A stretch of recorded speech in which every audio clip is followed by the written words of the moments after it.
Hey guys, tonight we're slipping back into an age of flickering gas lamps, corsets pulled tighter than your phone's data plan, and wedding bells that sound a little more like iron shackles.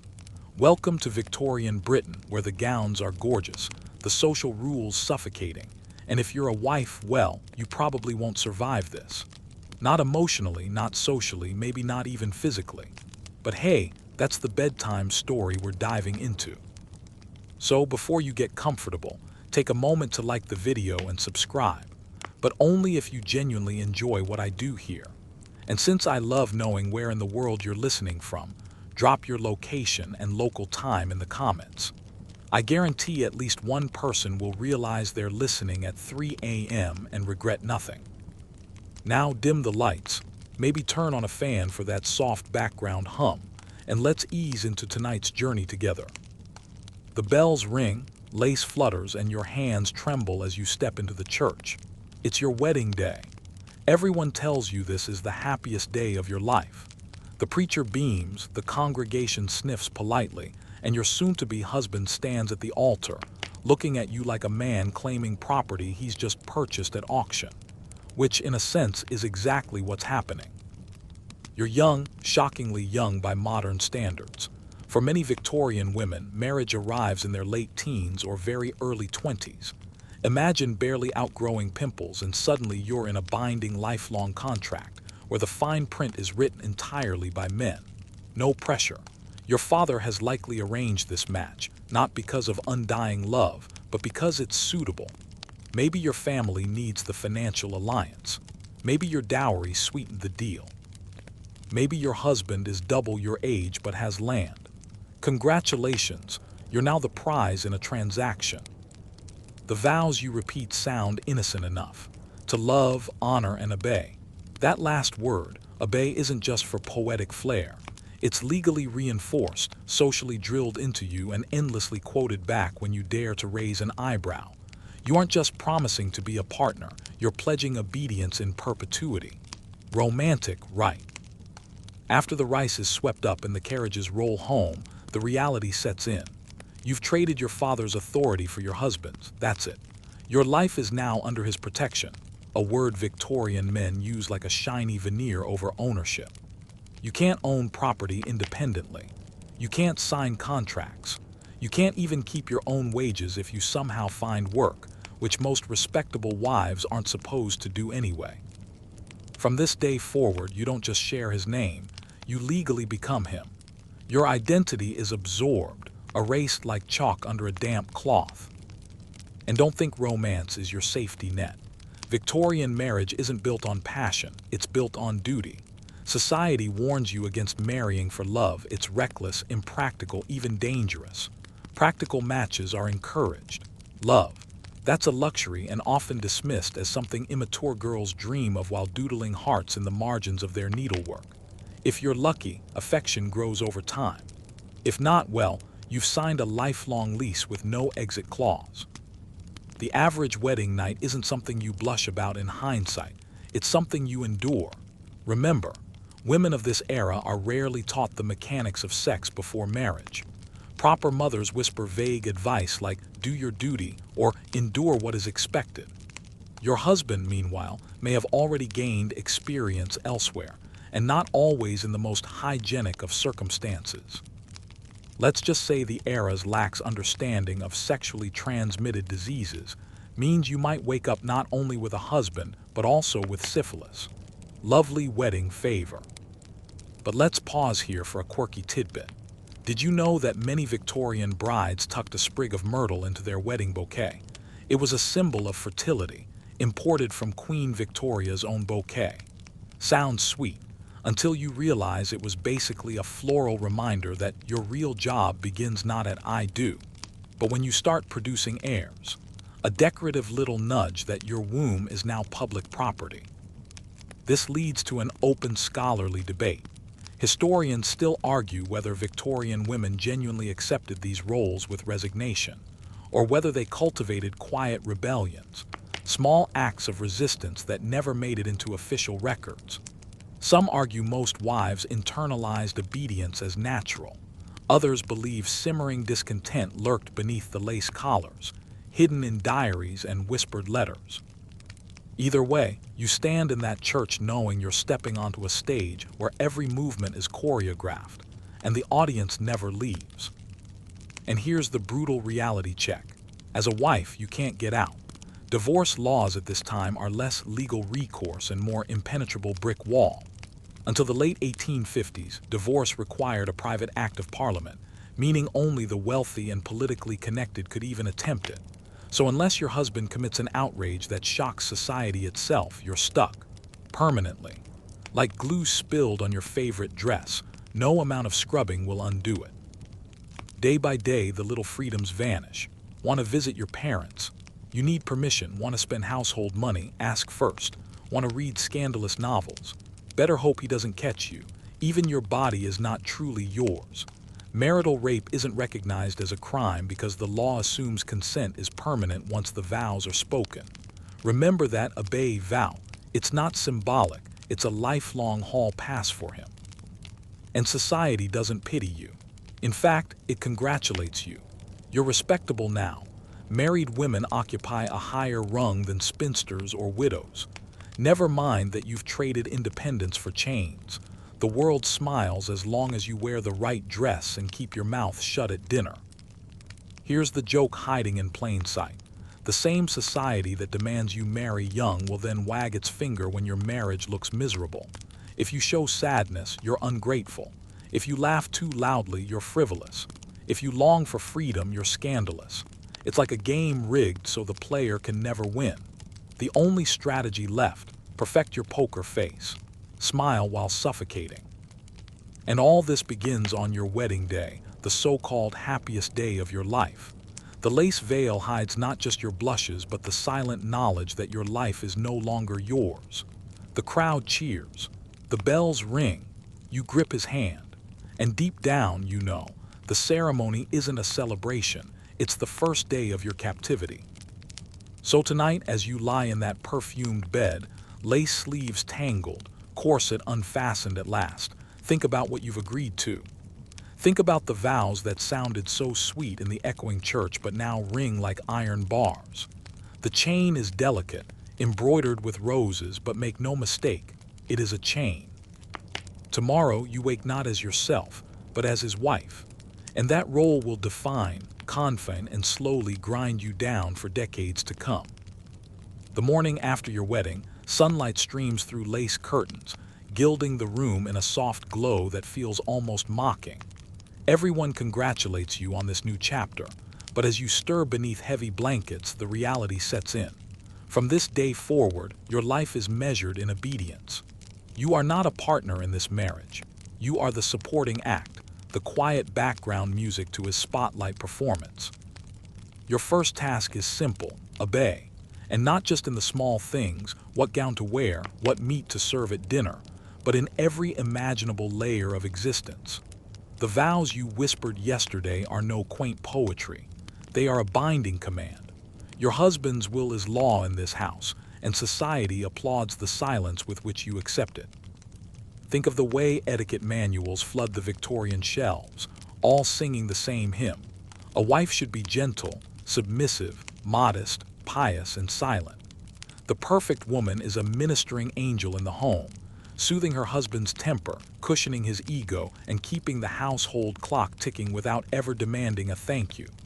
There's no guidebook on how to assert your own desires, because that would be ridiculous. Desire isn't a word meant for wives. It belongs in novels with heroines who die tragically young. You find quickly that disobedience is not just frowned upon but actively punished. Raise your voice at the dinner table. You're labeled hysterical. Refuse a request in bed. Society sides with him. Forget to bow your head when he lectures you. Neighbors whisper about your lack of respect. Every action is weighed on the scale of obedience, and the scale is tipped so steeply that balance is impossible. Here's the first historical fact of the evening. The 19th century British legal system literally enshrined obedience. Under the doctrine of coverture, a married woman's legal identity was merged with her husband's. She ceased to exist as a person in her own right. That means if he ordered you to sell something, you sold it. If he wanted to move to another town, you followed. Your voice wasn't simply dismissed, it was legally erased. You weren't just expected to obey, the law guaranteed it. Now here's the quirky bit. Some etiquette manuals offered obedience hacks, almost like Victorian life coaches. Instead of outright resistance, wives were advised to guide their husbands with soft persuasion. Want him to stop smoking indoors. Don't demand it, cough politely until he feels guilty. Want him to spend less at the gambling club. Drop subtle hints about the children's shoes wearing thin. It's like passive aggression packaged as marital wisdom. Your entire existence is a performance in manipulation, because direct honesty is too dangerous. And yet historians still argue whether all Victorian women actually bowed under this weight. Diaries suggest that many developed clever strategies of quiet power. Some wives ruled their households firmly, just without the theatrics of open defiance. Others became masters of social influence, using reputation and gossip as tools sharper than knives.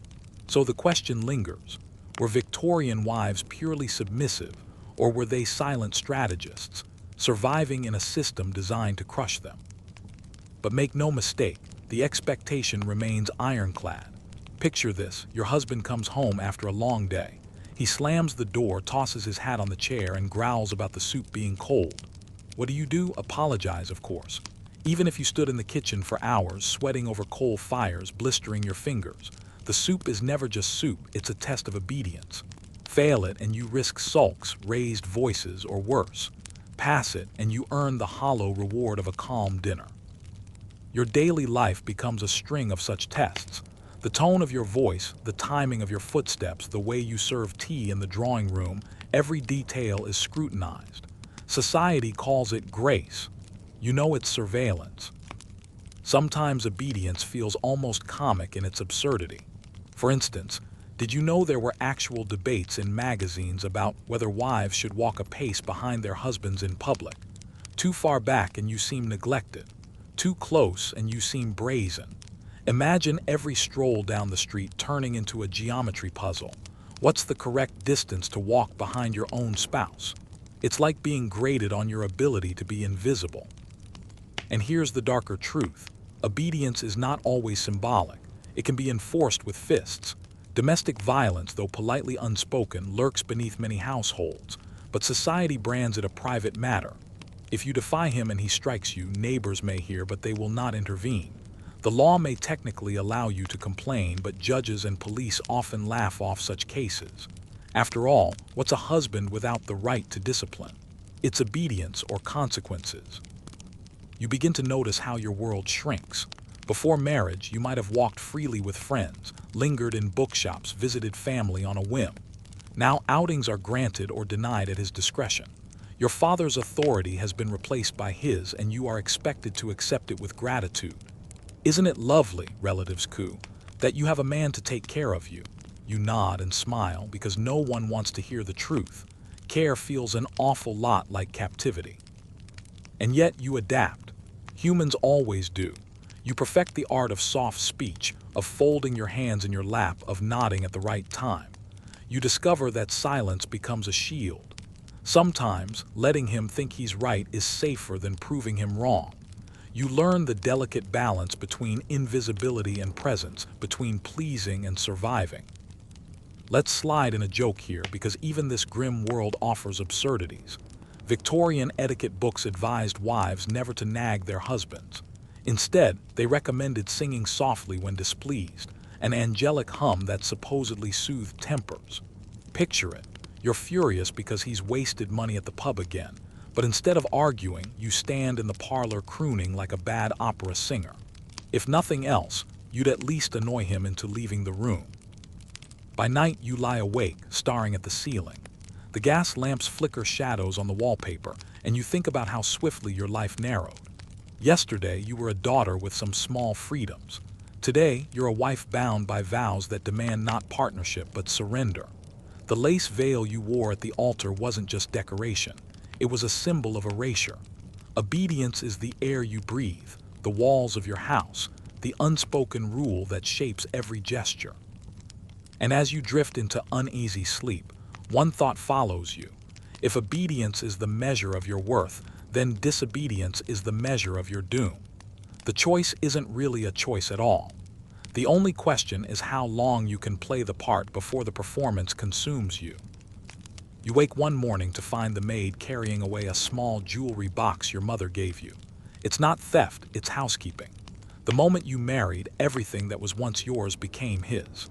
The pearls your aunt left in her will, the little money you squirreled away from sewing commissions, even that family ring you swore would stay with you forever.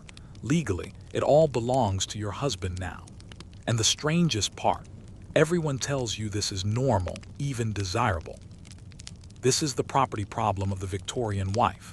You may manage a household, stretch every penny, even earn a few shillings by clever needlework, but none of it is yours.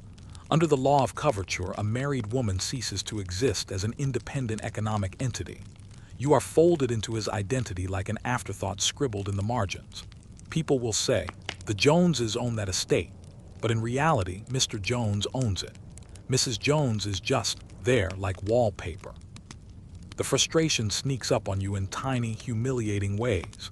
Suppose your father sends you a little allowance, some pocket money just for yourself. Sweet, right? Except the moment it touches your hand, it's your husband's money. He can spend it on cigars, clubs, even mistresses if he likes, and you can't complain. It's his legal right.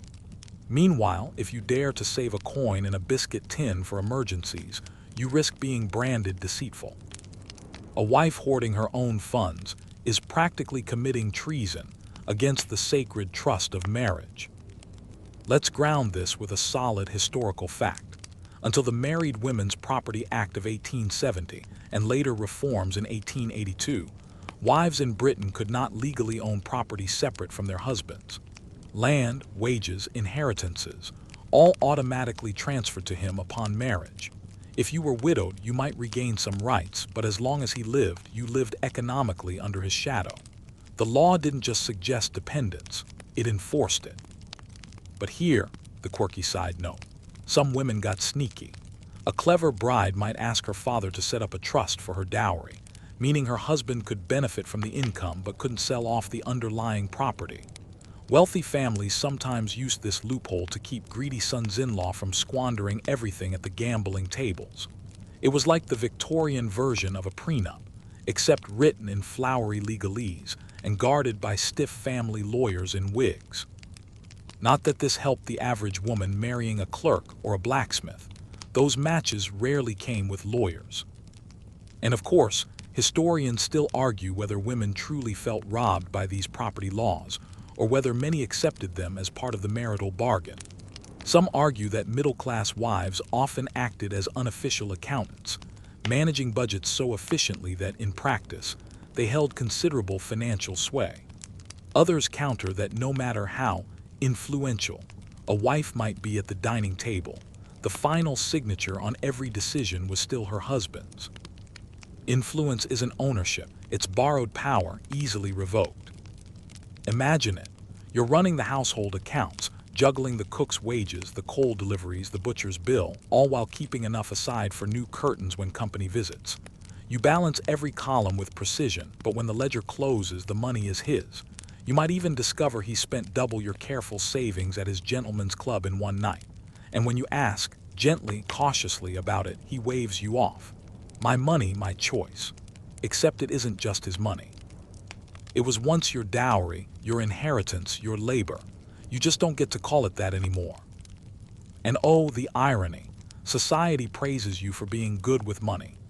Neighbors compliment your thrift, your ability to stretch a shilling into a feast. Yet if the finances collapse, it's still your husband's credit at stake, not yours. Your skill remains invisible, like the invisible stitches in the hem of his shirt, necessary but never admired in public. Sometimes the injustice is laughable. Picture this. You're an accomplished novelist and your book becomes a bestseller. Readers adore you, critics rave, your name is on every fashionable lady's lips. But legally the profits belong to your husband. Yes, even if he can't string two sentences together. The check arrives, he cashes it, and perhaps he magnanimously hands you a little pin money as a reward. You wrote the book, but he owns the words. And in some cases, he even owns you as the brand. Take Caroline Norton, a Victorian writer whose husband not only took her earnings but also blocked her from seeing their children when she tried to leave him. Her campaigns helped push for legal reform, but in her own life, she was crushed by the very laws she fought against. It's the ultimate Victorian joke. The louder you complain about property injustice, the more the law reminds you that you yourself are property. Now let's lean into the sensory details. You sit at your escritoire, quills scratching across paper as you carefully calculate household expenses.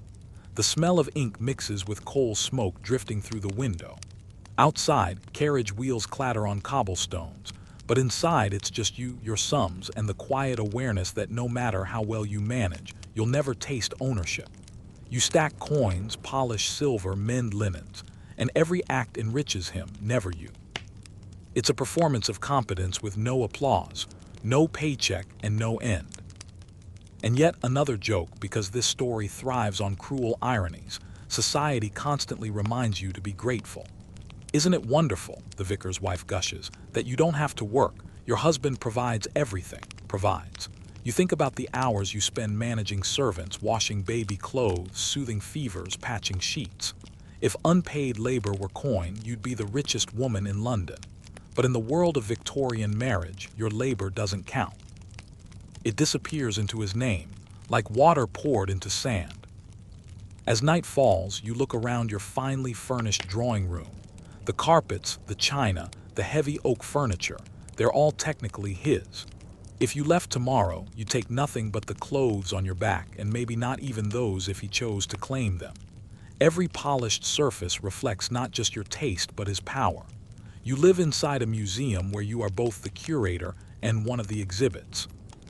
You sip your tea, staring into the firelight, and wonder, if everything belongs to him, what part of you is still yours? The first time you miss your monthly bleeding, there's no celebration of freedom from cramps.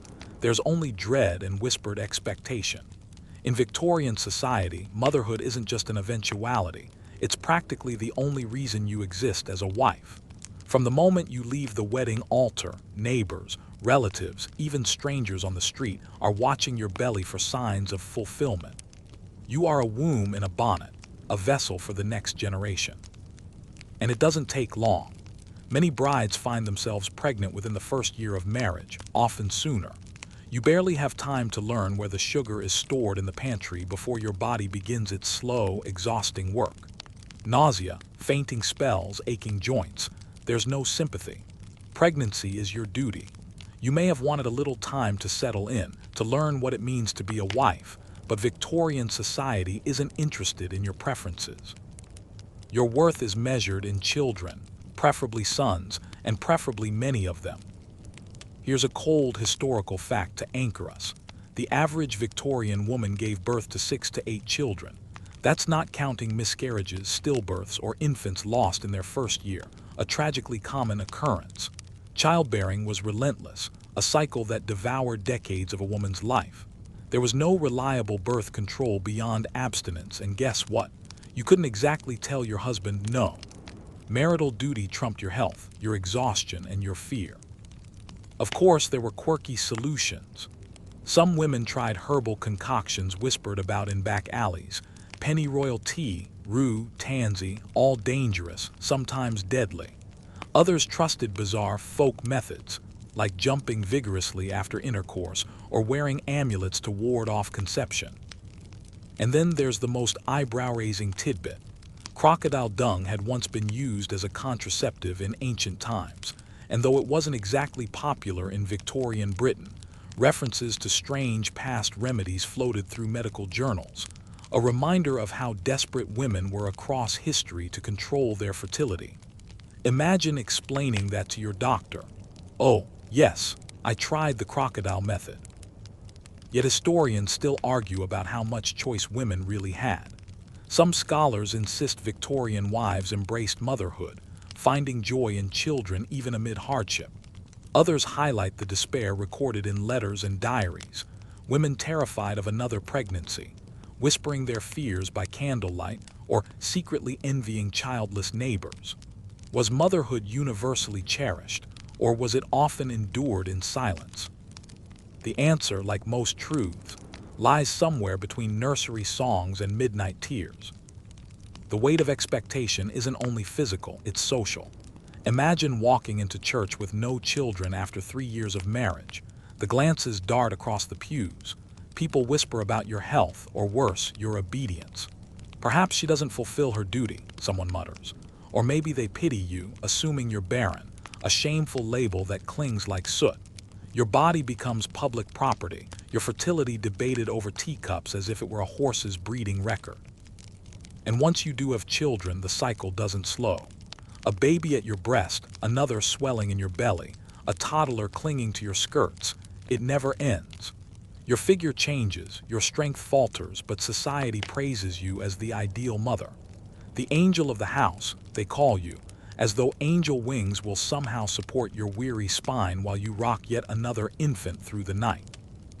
Here's the cruel joke. Your husband is congratulated for each child as though he alone created them. He puffs his chest, boasts to colleagues, perhaps smokes an extra cigar in celebration. Meanwhile, you're the one vomiting at dawn, tearing in labor, bleeding afterward, nursing through cracked skin. The congratulations rarely include you. You're invisible in the narrative of your own sacrifice. And don't forget, every pregnancy is a gamble. Maternal mortality in the 19th century was brutally high. Doctors with unwashed hands wandered from autopsy rooms to maternity wards, spreading infection like grim reapers in waistcoats. Puerperal fever could strike within days, and if it didn't, complications like hemorrhage, obstructed labor, or eclampsia could still end your story. To carry a child was to roll dice with death, over and over again. And you were expected to do it with grace, gratitude, and quietness. Think of the sensory details. Your back aches as you bend over a cradle, the smell of milk souring on your gown. Your hands are rough from laundry, your hair unkempt from nights without sleep. The nursery walls are decorated with painted flowers, but all you see are endless cycles of crying, feeding, changing, soothing. Outside, carriages rattle past with men laughing on their way to evening clubs. Inside, you rock in a chair that creaks like your bones. Still, there are flashes of light. Your baby's first laugh, the way a tiny hand curls around your finger, the sound of siblings playing in the garden. These moments remind you why so many women endured. Children were not just burdens. They were also love incarnate, fragile hope in a world that often offered little else. But the sweetness never cancels out the strain. It only makes the losses sharper, the risks crueler, the responsibilities heavier. And here's one more absurdity. Despite all this labor, you are still judged for how you perform motherhood. Too many children and you're careless. Too few and you're selfish. Raise them poorly and society blames you, never him. Raise them well and he reaps the praise for providing such a fine family. It's a performance you cannot win, a role that never ends until death releases you from your womb-bound duties.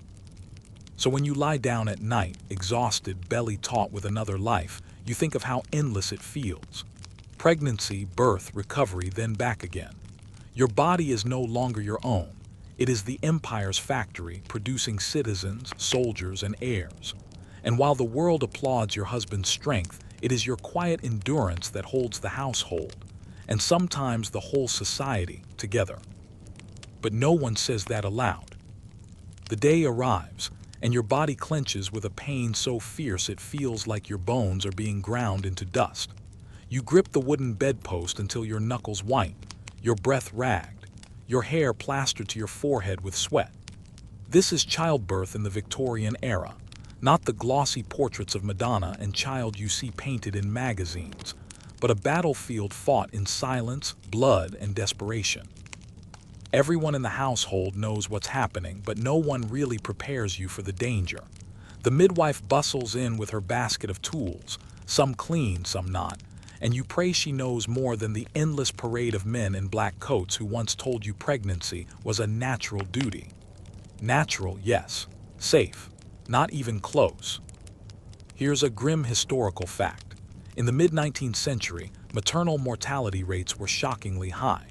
In Britain, about 1 in 200 women died in childbirth, and many more suffered lifelong complications, pelvic injuries, chronic infections, infertility, or what they grimly called childbed fever. The tragedy was so common that families often prepared black mourning clothes before a baby was even born, just in case the mother didn't make it. Imagine that. Your labor becomes an event where funeral garments hang ready in the next room. And the risks didn't stop there. Hospitals, which you might think safer, were often worse than home births. Male doctors prided themselves on scientific authority, but they didn't yet understand germ theory. They could move straight from dissecting corpses in medical schools to delivering babies, never washing their hands. The result? Puerperal fever, deadly infections that wiped out entire maternity wards. For decades, physicians resisted the idea that they were the culprits. It took the persistence of figures like Ignaz Semmelweis, often mocked by his peers, to suggest hand-washing could save lives. Historians still argue whether his ideas were rejected out of arrogance, ignorance, or the Victorian obsession with preserving male authority over women's bodies. But in your chamber, debates in medical journals mean little. Your midwife wipes your brow, murmuring prayers under her breath, while your husband waits in another room, packing but powerless. He isn't allowed in here. Childbirth is women's work, messy and unbecoming. Your cries echo through the house, yet when the baby is delivered, society will call it a blessed event, glossing over the hours of agony. Here's a quirky tidbit amid the misery. Some Victorian manuals suggested that women should stay cheerful during labor because a gloomy mother might imprint sadness on her child's soul. Imagine trying to smile while your body feels like it's splitting apart, just in case your grimace makes the baby a pessimist. It's absurd, but it reflects how little your suffering matters. Even your facial expressions are policed for the sake of future generations. And as the hours drag on, the absurdities pile higher. Chloroform, discovered in the mid-1800s, begins to enter the birthing room, but not without controversy. Some doctors argue it's unnatural to dull the pain of labor. Clergy thunder that God designed childbirth as punishment for Eve's sin, and easing that pain is meddling with divine will. Yet after Queen Victoria herself used chloroform during the birth of her 8th child in 1853, the stigma began to fade. If the monarch could moan, "Thank goodness for blessed chloroform," ordinary women felt a little more justified in accepting relief. Still, it was a luxury not everyone could afford, and many continued to suffer without it. The labor intensifies, your breathing grows shallow. You taste iron in your mouth, hear a ringing in your ears. The midwife urges you to push again and again as the baby's head crowns. Every muscle screams rebellion, but you know there is no escape, only through. And then at last the cry splits the air. A newborn wail, tiny lungs testing life. Relief floods the room. You did it. You survived, this time. But survival doesn't always bring peace. You're weak, trembling, barely able to lift your arms, and yet the child is placed at your breast. Nursing begins before the afterbirth has even been cleared, your body still raw and torn. If complications arise, hemorrhage, retained placenta, infection, you may not live long enough to nurse again. And should you die, your husband will be advised to remarry quickly, because the household cannot function without a woman. Your absence would barely ripple the social order. It's easy to see why many women feared pregnancy more than plague. Imagine lying awake at night, months into your term, hand on your swollen belly, whispering not prayers of joy but of survival. Let me live to see my child grow. Imagine counting children lost as casually as others count seasons. A stillbirth here, a miscarriage there, a baby who never survives the first winter. And yet, each loss is hidden under lace and etiquette, mourned quietly, rarely spoken aloud. Victorian society loved to celebrate new life, but it had little patience for grief. You might even hear neighbors speculate cruelly. She's weak. Other women have 10 children, why can't she manage? As though survival were a competition, and death in childbirth simply revealed poor character. You're not only fighting for your life, you're fighting the judgment of a world that refuses to acknowledge how perilous this duty truly is. There are moments of bitter humor. Some women joke that men should try childbirth just once to understand what endurance truly means. They'd run from the first contraction, one diarist quipped, But jokes aside, the inequality is glaring. He plants the seed, you risk your life growing it. He boasts of heirs, you carry the scars. He attends the christening, you nearly died in the making. Picture it, the room is quiet now, the baby sleeping, your body aching but alive. The sheets are stained, the air heavy with the smell of sweat, blood, and camphor. You close your eyes, exhausted, knowing this is only the beginning. Another pregnancy will likely come within a year or two. Another roll of the dice. Another gamble between life and death. And society expects you to smile through it, to be grateful for the blessing. That's the brutal truth of Victorian childbirth. It is not only an ordeal but a constant shadow, looming over every year of marriage, shaping every choice you never really had the power to make. You think the worst is over when the baby is finally born, but in truth, the ordeal has just begun. The child in your arms is not only a symbol of survival, it's a responsibility that will consume your every waking moment. There is no maternity leave, no hired nanny unless you're wealthy, no warm congratulations from a support group. Just you, your aching body, and the endless needs of a fragile infant in a society where infant mortality lurks like a shadow at the cradle. The numbers alone are terrifying. In mid-19th century Britain, nearly 1 in 4 infants didn't live to see their first birthday. A cough could turn into pneumonia, a rash into scarlet fever. Teething itself was sometimes considered lethal. Entire families lived in dread of the smallest sound from a nursery turning into silence. Historians still argue whether these staggering mortality rates were primarily due to poor sanitation, contaminated water, or ignorance of germs. But one fact is clear. As a Victorian mother, you never get to breathe easy. And then comes the pressure. You are expected to nurse, to keep the child alive on nothing but your milk, even though many women struggled with supply. If you fail, people whisper. They accuse you of selfishness or weakness. The wealthy could afford wet nurses, women paid to breastfeed someone else's baby. But this, too, came with stigma. Imagine the jealousy, the odd intimacy of another woman nourishing your child while neighbors gossiped about your failure. Manuals of the time warned against giving infants pap, bread soaked in water or milk. Yet many poor mothers had no choice, feeding their bobbies whatever scraps they could manage. Unsurprisingly, many of those infants didn't survive. Then there's the constant presence of superstition. A quirky tidbit. Some Victorian households believed tying a coral necklace around an infant's neck would ward off evil spirits and keep away illness. Coral, with its bright red color, was thought to symbolize life force. Mothers who couldn't afford coral often pinned small charms to swaddling clothes, anything to protect the baby from invisible dangers they couldn't explain. You cradle your child, whispering nonsense rhymes or murmured prayers, because sometimes that's all you have. The daily grind is brutal. You rise in the dark to feed, rock, and soothe, while still recovering from childbirth yourself. Postpartum depression wasn't even a concept then. If you seemed listless or sad, they might accuse you of being a bad mother, or worse, of lacking maternal instinct. No one considered that your exhaustion, your trembling hands, your hollow-eyed weeping might be the result of hormones, trauma, and sheer depletion. Victorian medicine had no vocabulary for mental health beyond calling women hysterical. And yet your duties multiply. Older children need tending. Meals must be cooked, water fetched, clothes washed by hand. Your husband, meanwhile, often retreats to his public world of work or leisure, while your world shrinks to the nursery and kitchen. He might beam at the infant when convenient, but the sleepless nights, the fevers, the cracked nipples, the endless rocking until your arms burn, that's your domain. Victorian ideology placed women as angels in the house, the serene center of domestic life. But no angel ever walked around with spit up on her dress, a baby screaming in her ear, and a pile of unwashed laundry at her feet.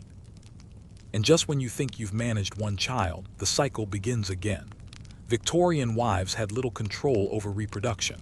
Contraception was unreliable, frowned upon, or outright condemned. Withdrawal was sometimes practiced, Condoms existed but were stigmatized and expensive, and abstinence, well, that relied on your husband's cooperation, which was hardly guaranteed. So within a year, you might be pregnant again, your body barely healed, your last baby still in arms. The term perpetual pregnancy wasn't just poetic. For many women, it was reality. Families of 8, 10, even 12 children were not unusual, though only a fraction might survive into adulthood. There's another layer of cruelty in how society frames your grief.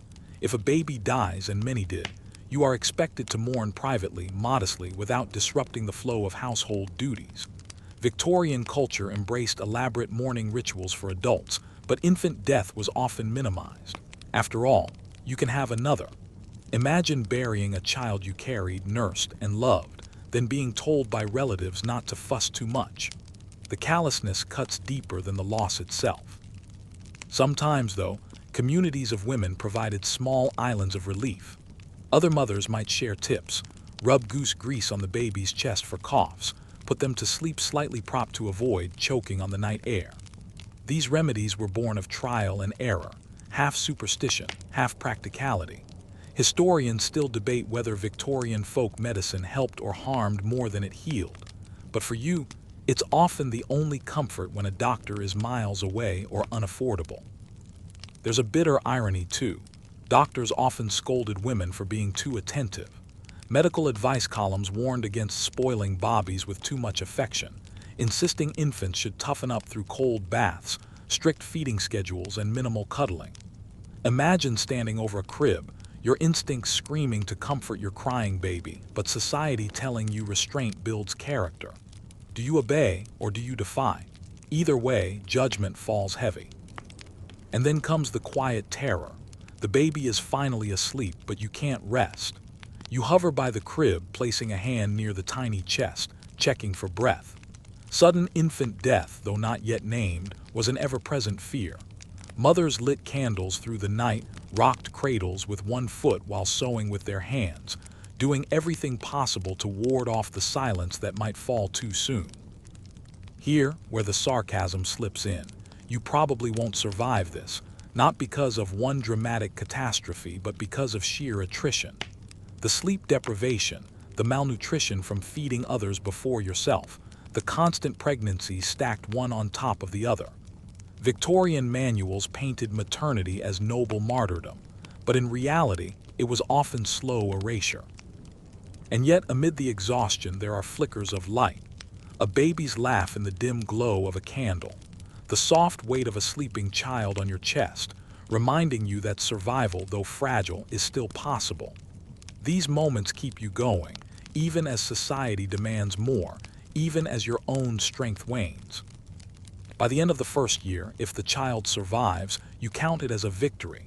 A year marked not by holidays or anniversaries, but by the absence of death.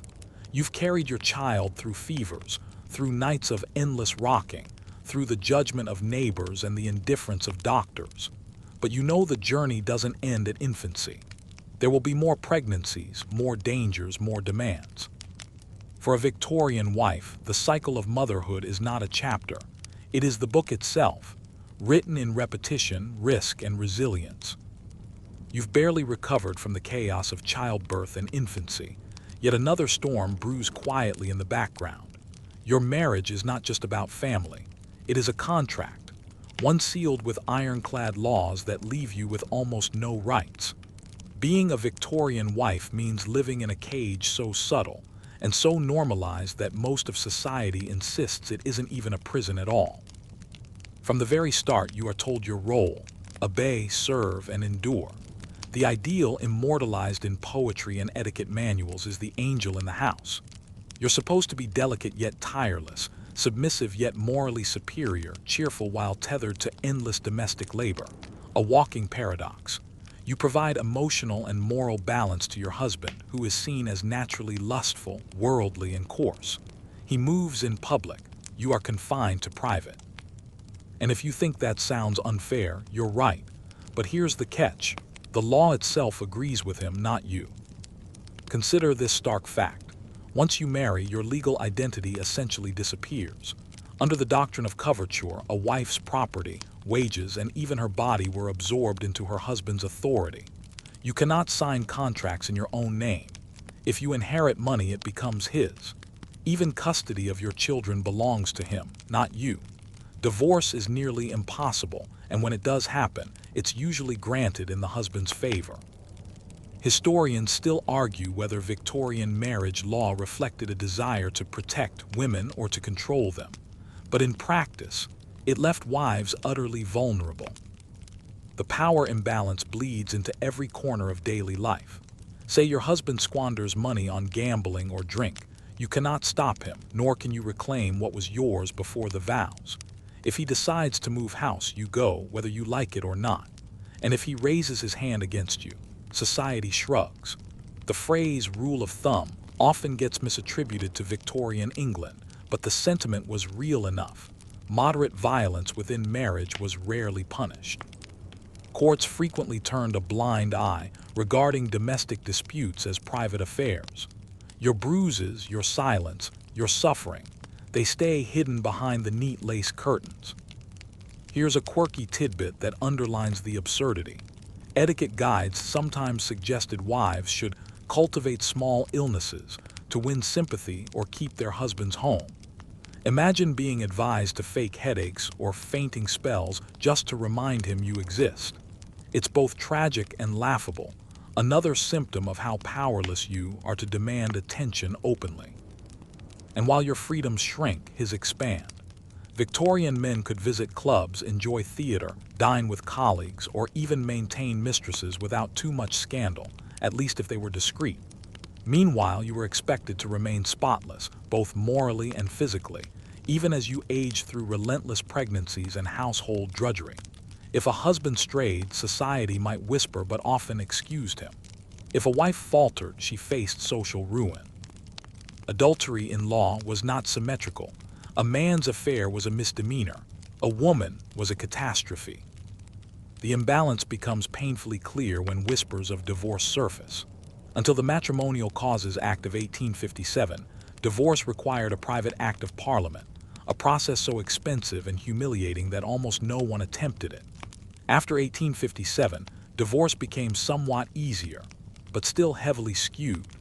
A husband only needed to prove his wife's adultery. A wife had to prove her husband's adultery and another offense, like cruelty or desertion. Even then, custody of children usually went to the father. Imagine losing not only your home and reputation, but also your children, handed over to the very man you sought to escape. And here lies another deep cruelty. Society constantly reminded women that a good wife endured silently. Advice books told you to avoid arguments, to smile even when neglected, to offer soothing words when insulted. Your husband was the head of the household, you the heart. Hearts don't complain. They beat quietly in the background, expected to sustain life without recognition. Of course, resistance existed, though often in hushed tones. Letters and diaries of the time reveal wives bitterly aware of their constraints. Some cleverly set aside secret savings, squirreled away in sewing baskets or under floorboards, in case they needed escape. Others sought solace in women's circles, church groups, or early feminist movements that began to question why marriage should mean erasure. These whispers of rebellion mattered, even if they rarely changed the outcome of one woman's life. Historians still argue whether most Victorian wives truly accepted their lot, internalizing the angel in the house ideal, or whether beneath the surface there simmered a quiet rage, dulled only by resignation. Probably both. You, sitting by the fire with your mending, may sigh and smile outwardly, but deep down you count the ways your cage tightens with each passing year. And sometimes the irony is unbearable. Victorian culture loved to romanticize marriage in novels and art, the happy wife, the doting husband, the cherubic children. But scratch the surface, and you find the reality. Contracts you never agreed to, obligations you cannot refuse, and laws written by men to protect men. It's like watching a play where you know the ending, but you're forced to act your part anyway, night after night, until the curtain falls for good. So you continue. You laugh politely at his jokes, even the cruel ones. You arrange the drawing room just so, ready for visitors who assume your life is one of gentle ease. You tend to the children, the meals, the endless small tasks that grease the gears of the household. And when you catch yourself dreaming, perhaps of what life might be without these invisible chains, you quickly swallow the thought. Daydreaming is dangerous. It can make reality seem unbearable. That's the brutal essence of Victorian marriage law. It doesn't merely restrict what you can do, it reshapes who you are. You don't belong to yourself anymore. You belong to him. And though you breathe, laugh, and ache in your own skin, legally and socially, you are half erased, existing mostly in service to someone else's name, wealth, and whims. Morning light filters through the lace curtains, but it brings little warmth. Your duties as a Victorian wife do not wait for mood or energy. They march on relentlessly, an endless loop of cleaning, sewing, cooking, and tending to the house. The romantic paintings of the period show wives reclining gracefully with embroidery, but let's be real. That's the Instagram filter version of domestic life. In reality, you are perpetually on your feet, sleeves rolled, hair pinned tight, managing a household that never sleeps. You are wealthy, you manage servants. That may sound glamorous, but in truth, it's a different kind of labor, supervision, scheduling, constant vigilance to ensure the household runs smoothly. Servants are underpaid and often resentful. They come and go, carrying gossip with them. You're expected to keep discipline, maintain appearances, and protect your husband's reputation. If a maid breaks the china, if dinner is late, if visitors find dust on the mantel, guess who is blamed? Not the servants, you. Because the wife is seen as the household's moral and practical center, everything filters back to your competence. If you are middle class, you likely have one maid of all work, perhaps a young girl barely in her teens, trying to do everything from scrubbing floors to serving tea. That means much of the burden still falls on you. You rise early, oversee breakfast, polish silver, ensure laundry is boiling, and then plunge into your own share of chores. Victorians loved cleanliness, endless scrubbing, dusting, and laundering. But without modern machines, this was backbreaking labor. Imagine hauling water in heavy buckets, bending over basins for hours, your hands raw from lye soap, your back aching. Domesticity was marketed as noble, but in practice, it chewed women down to the bone. And if you're poor, the situation is harsher still. No servants, no fancy china, no silverware to polish. Just you, your bare hands, and survival. You clean, you cook, you mend, you fetch water from pumps or wells, sometimes trudging long distances with infants strapped to your back. You take in laundry or sewing for extra pennies, or scrub other people's floors to make ends meet. Home becomes both workplace and prison, every corner filled with reminders of labor yet to be done. Here's the mainstream fact.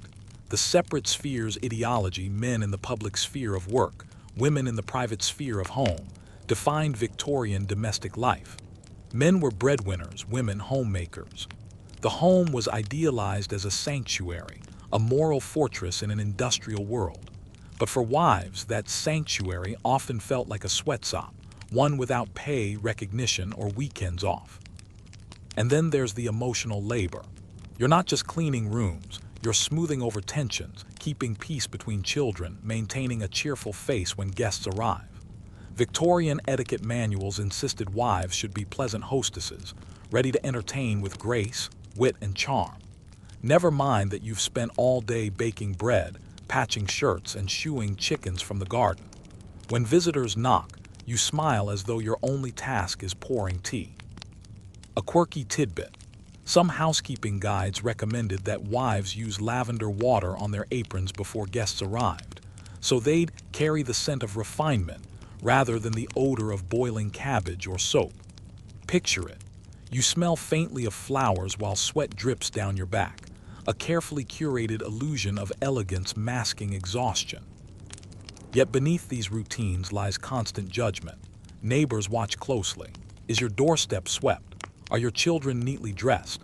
Does your husband appear well-fed and content? Victorian society equated a tidy home with a virtuous wife. If your curtains sagged, if your children's knees were patched too often, people whispered. Even poverty didn't excuse disorder. It was seen as a failure of character. You're not just keeping house, you're performing morality for the entire street. Historians still argue whether this obsession with domestic order empowered women, giving them a domain of authority, or enslaved them further.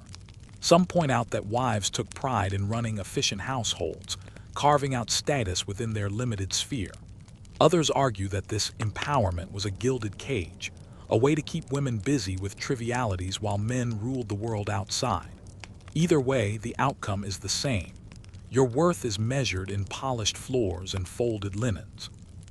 The drudgery is relentless, scrubbing floors on hands and knees, chopping wood for fires, kneading bread with aching arms. Victorian kitchens lacked most conveniences we now take for granted. Ovens were temperamental, soot collected everywhere. Water had to be heated in heavy pots. Laundry was an all-day ordeal. Soaking, scrubbing, boiling, wringing, starching, drying, ironing with flat irons heated on the stove. Imagine doing that with a baby strapped to you, a toddler tugging your skirts, and dinner still waiting to be made. And yet, despite the exhaustion, your husband often sees none of it. He returns from work expecting calm, a hot meal, and a wife who looks presentable. If he finds chaos instead, crying children, an untidy hearth, you may face scolding or worse. After all, he earns the bread, and you are meant to make everything else seamless. You may even find yourself laughing bitterly at the absurdities. Instructional books recommended wives always greet their husbands with a smile, tidy hair, and a soothing voice, no matter their own fatigue. Do not trouble him with household complaints, one guide advised, for his burdens are already heavy. Imagine being told not to mention the roof leaking, the baby's fever, or the burned stew, lest poor husband feel inconvenienced. The sarcasm practically writes itself. Still, there are quiet moments of resistance. Some wives carve out personal joys amid the grind, gardening, reading novels, stitching not for necessity but for beauty. A few slip coins from the household budget into hidden tins, building secret reserves. Others whisper frustrations to female friends, finding solidarity in shared struggle. These small acts don't change the system, but they help women preserve a sliver of selfhood beneath the weight of duty. Sometimes, too, there's pride. You glance around after a day of toil, the hearth gleaming, the table set, the children asleep, and feel a flicker of accomplishment. Society may not value it, but you know how much invisible labor it takes to keep this fragile order intact. Without you, the household would collapse. That thought is both empowering and bitter, because it proves your worth but also highlights how dependent and unappreciative everyone else truly is. At the end of the day, as you collapse into bed, you realize domesticity is both your prison and your stage. You are trapped by expectations, but judged constantly on how well you perform within them. The floors must shine, the meals must satisfy, the husband must smile, the neighbors must approve. And through it all, your own exhaustion, your own desires are irrelevant. That's the brutal reality of Victorian domestic duty. It demanded everything from you, yet gave nothing back but more work, more judgment, and more invisible scars. You stand at the kitchen table with coins spread before you, their dull glint mocking you under the low light of the lamp. This is the financial reality of a Victorian wife. You are expected to stretch pennies into meals, candles into weeks, and fabric scraps into clothing that looks respectable enough not to scandalize the neighbors. Money is never yours. It flows through your husband's hands, filtered to you in tiny rations, and you are judged not only on how well you manage, but also on how invisible the struggle looks from outside. The word budget takes on a brutal meaning here. You don't sit down with spreadsheets and calculators. Instead, you juggle daily crises. The coal scuttle is nearly empty, the bread tin scraped clean, your child needs boots before winter, and your husband just mentioned bringing guests for supper. You feel your chest tighten with that familiar dread, how to feed more mouths with nothing extra in the pantry, how to sew boots out of thin air, and yet somehow you're expected to make it happen. Here's the mainstream fact. Victorian Britain was a society of stark class divides, but across nearly all classes, wives were the ones tasked with household economy. Men earned when they did earn, but women made survival possible. For working-class families, a husband's wages might be just enough to cover rent and a bit of food, if he came straight home with the pay packet instead of stopping by the pub. For middle-class families, appearances mattered more than reality. You might have to keep a maid or two just to keep up standards, even if it meant cutting corners on your own meals. Poverty looked different at different levels, but for wives, the math was the same. Never enough money, always too many demands. And oh, the humiliation of dependence. You can't earn openly. Respectable wives don't work for wages. If you do take in laundry or sewing, it must be done discreetly, framed as helping out rather than earning. Meanwhile, your husband controls the purse strings. You must ask, sometimes beg, for extra shillings if the children outgrow their shoes. If he refuses, you sew patches upon patches until your child's feet are blistered and raw. Imagine having to account for every penny to justify why you need more than the allowance he doles out. You become an accountant without authority, a treasurer without autonomy. And here's a quirky tidbit. Some women literally pinned coins into their undergarments to keep them safe from husbands who drank away wages. Stories circulate of wives hiding money in flour jars or sewing it into hems, small acts of rebellion in a system that denied them legal control. These hidden savings were lifelines, sometimes for buying food when husbands failed, sometimes for escape. Even small coins tucked away felt like a taste of independence, secret and defiant. But the larger structure worked against you. Prices were unstable. Bread could double in cost after a poor harvest, coal might skyrocket in winter, and everything depended on local markets. There were no supermarkets with steady supplies, no safety nets of food stamps or benefits. You relied on what you could negotiate, haggle, or scrape together. And if you came up short, hunger didn't politely wait. Children went to bed crying, stomachs gnawing, while you sat by the fire pretending you weren't starving too.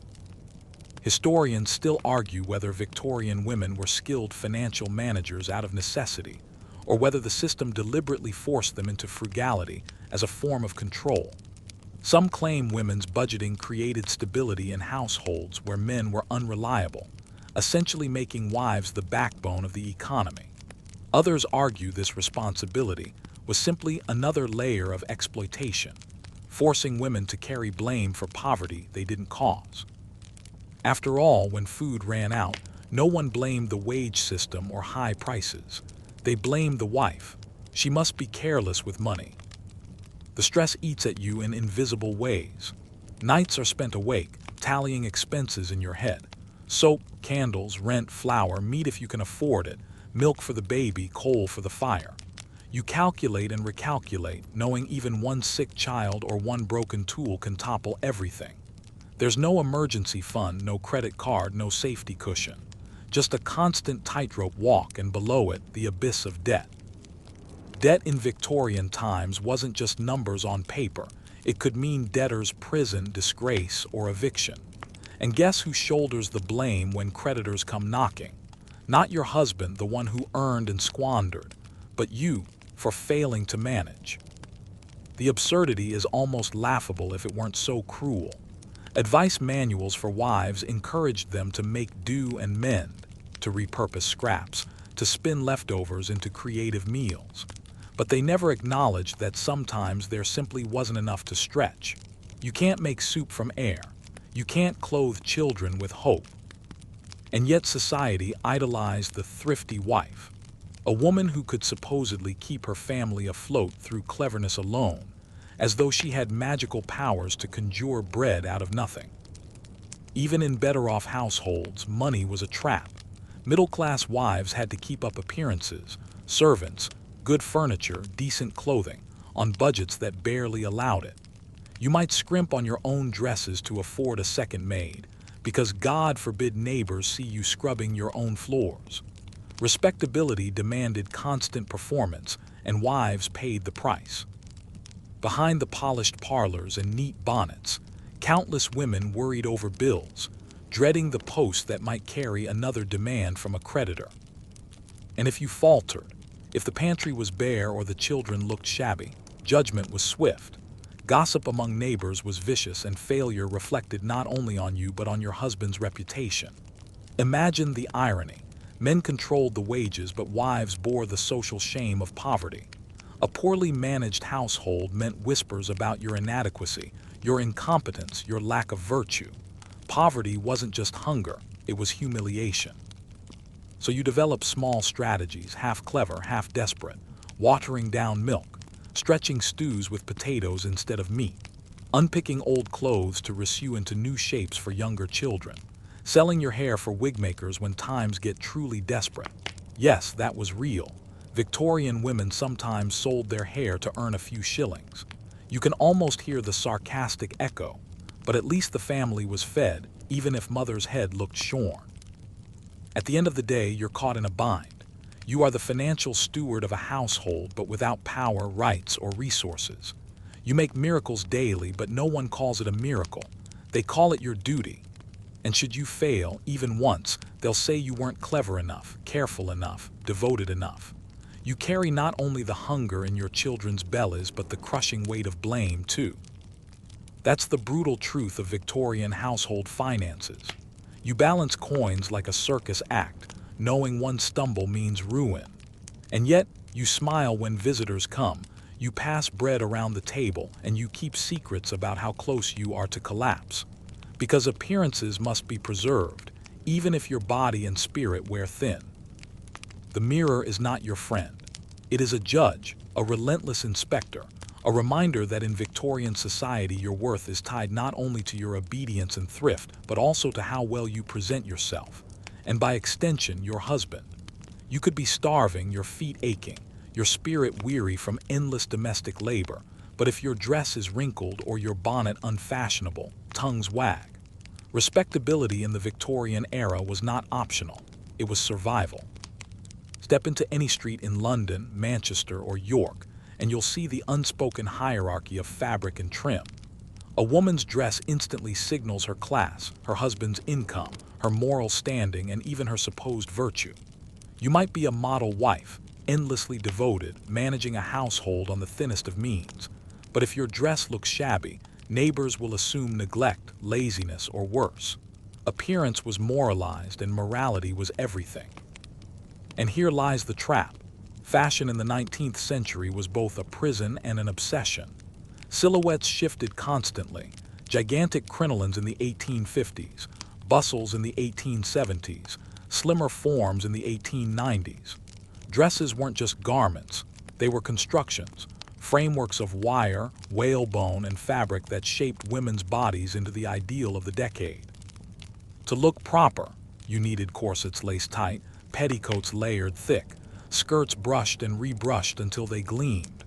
Yet clothing was expensive and fabric didn't come cheap. How was a wife supposed to keep up when money barely stretched to bread? For working-class wives, the struggle was even harsher. You patched old dresses until the fabric itself began to disintegrate. You might buy second-hand garments from street markets, altered clumsily to fit, never quite in fashion but better than rags. A bonnet, even a cheap, outdated one, was a shield against judgment because appearing bareheaded marked you as low, possibly immoral. Respectability wasn't about comfort. It was about signaling to the world that you and your family were decent. And if you failed, the consequences were social exile, whispers of scandal, or even your children being denied opportunities because of their mother's appearance. Corsetry deserves its own grim spotlight. To be proper, your waist needed tamming, sometimes to impossibly tiny measurements. Doctors at the time warned about the dangers: fainting, crushed ribs, displaced organs. But society dismissed such complaints. A wife's job was to embody beauty and respectability, no matter the cost to her body. You laced tighter, gritted your teeth, and endured. The irony. While middle and upper-class wives bound themselves into fashionable corsets, working-class wives often wore looser stays, not out of freedom, but because they needed to move, to scrub, haul, carry, survive. Yet those looser stays branded them as less refined, less respectable. And then there's laundry, the endless battle with dirt and sweat. Victorian fabrics, particularly the starched whites and delicate silks of middle-class wardrobes, stained easily. Keeping garments clean wasn't just about hygiene but about reputation. A smudge on a collar or a yellowed cuff could send signals of negligence. And yet, laundering was brutal work. Boiling water, scrubbing, wringing, hauling heavy linens, drying them in damp weather that never seemed to cooperate. Wives and servants did it endlessly, often sacrificing their own health to maintain the illusion of effortless elegance. Now let's not forget hair. Hair was considered a woman, crowning glory, a symbol of virtue and femininity. Long, glossy locks were ideal, styled elaborately or at least neatly. But hair care was laborious. Combing, oiling, braiding, and lice were a constant battle, particularly for poorer women. Still, you had to present yourself as tidy. Unkempt hair could spark gossip. Is she ill? Has she let herself go? Is she morally suspect? Even widows, already cloaked in grief and black clothing, were judged on how carefully they veiled and arranged their hair. Speaking of mourning, consider how even tragedy dictated fashion. If your husband died, your life shrank into black fabric, sometimes for years. Mourning clothing was not just dark but deliberately drab. No shiny buttons, no frivolous trims, layers of crepe that absorbed dust and clung to your skin. And yet, it was expensive. Families went into debt to buy proper mourning attire, because failing to dress for grief marked you as unfeeling, improper. Imagine being both widowed and financially ruined by the very clothing demanded by your sorrow. But here, where the cruelty cuts deepest, appearances weren't just about you. They reflected on your husband. A shabbily dressed wife signaled a failing man, unable to provide, unable to keep his household respectable. Thus, your bonnet wasn't just a hat. It was a billboard declaring your husband's competence. If you couldn't afford silk, you sewed trims from scraps, polished old shoes until they cracked, and prayed no one noticed. Your body became the advertisement of his masculinity. Fashion magazines made it worse. Middle-class wives pored over glossy illustrations of gowns they could never afford, patterns that demanded yards of costly fabric. Women were encouraged to strive endlessly, to keep up with trends as proof of their devotion. And all the while, moralists praised simplicity, modesty, thrift, as though women could strike a balance between endless expectation and financial reality. The hypocrisy was staggering. Let's inject a sharp, quirky detail: arsenic in clothing. Yes, literally. Green dyes popular in the mid-Victorian period were made with arsenic compounds. Women wore dresses dyed with poison, unaware that the fabric could sicken them. Wallpaper, artificial flowers, even bonnets carried the same threat. Imagine coughing and fainting, not from your corset but from your dress itself, while society still demanded you appear charming. Fashion was not only oppressive, it was lethal. And yet, despite the suffering, women found ways to resist, however subtly. Some rejected the tightest corsets, opting for looser stays despite gossip. Others embraced rational dress movements in the late century, advocating for bloomers and more practical garments. They were ridiculed, mocked as unfeminine, even dangerous to morality. But seeds of rebellion were planted. The very act of choosing comfort over conformity was radical in a world that equated appearance with virtue. Still, most wives endured. They brushed their dresses smooth, adjusted their bonnets, laced their corsets tighter, and walked into the world with strained smiles. Respectability demanded it. Children needed it. Husbands' reputations hinged on it. And beneath the silk, the crinoline, the polished boots, women hid hunger, exhaustion, and bruises from labor. What's perhaps most tragic is how women themselves enforced these standards on one another. Neighbors gossiped, mothers lectured daughters, ladies' journals scolded lapses in dress. The system was self-sustaining, fueled by fear of shame and desire for acceptance. And so wives judged wives, keeping one another trapped in the same cycle of performance. So the mirror at the end of the day was not just glass, it was a cage. You stood before it each morning, corset tightened, hair pinned, dress brushed, and asked yourself not "Who am I?" but "Will they believe me today? Will they believe I am respectable?